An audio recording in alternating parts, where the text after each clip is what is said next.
La Grèce, toujours et encore, et oui, Alexis Tsipras hier a envoyé de nouvelles propositions à Angela Merkel, François Hollande et Jean-Claude Juncker. Alors, est-ce que ce sera finalement le prémisse d'un accord? Eh bien, la réponse peut être aujourd'hui.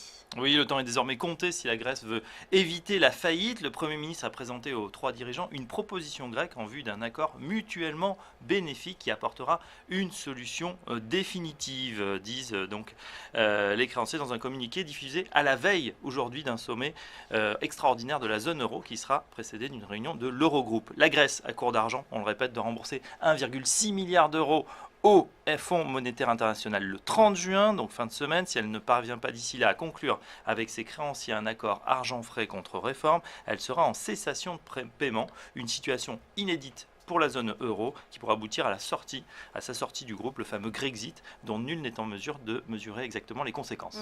Et dans ce contexte de forte incertitude, les marchés actions européens ont abandonné environ 10% depuis leur plus haut annuel du mois d'avril, et ce matin, pratiquement plus de 2,20%. Alors voilà, c'est le yo-yo. Ah oui, ça fait plaisir. Pourtant, enfin, malgré les atermoiements sur le dossier grec et l'inévitable volatilité qu'on a retrouvée sur les marchés depuis quelques semaines, les investisseurs continuent de croire au potentiel de la zone euro. C'est du moins ce que révèle le dernier sondage de Bloomberg réalisé auprès de 15 stratégistes de premier plan. Aucun d'entre eux n'a abaissé ses prévisions sur les principaux indices boursiers européens et tous s'attendent à voir l'année 2015 finir dans le vert.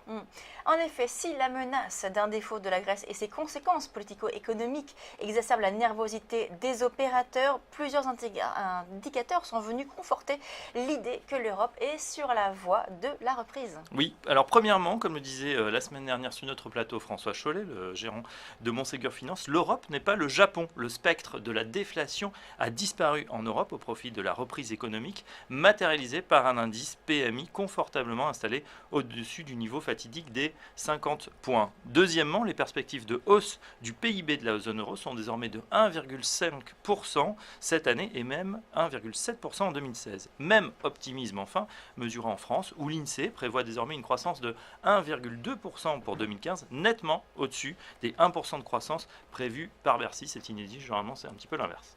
Des clignotants donc qui repassent au vert du côté de la macroéconomie et également de la microéconomie avec des entreprises qui vont mieux, notamment grâce à un euro faible qui booste donc les résultats des entreprises. Oui, de fait, les analystes tapent désormais sur une croissance bénéficiaire annuelle supérieure à 11% pour les entreprises européennes. Et puis, n'oublions pas l'effet positif des rachats massifs de la Banque Centrale Européenne qui vont se poursuivre jusqu'en septembre 2016. Mario Draghi est toujours à la manœuvre et nul doute qu'il pèsera de tout son poids pour circonscrire une éventuelle panique des marchés en cas de défaut de la Grèce. Bref, en attendant l'acte final de cette tragédie grecque, l'investisseur de long terme pourrait être bien avisé de renforcer sa poche actif risqué en cas de sortie positive du bras de fer entre Grèce et ses créanciers.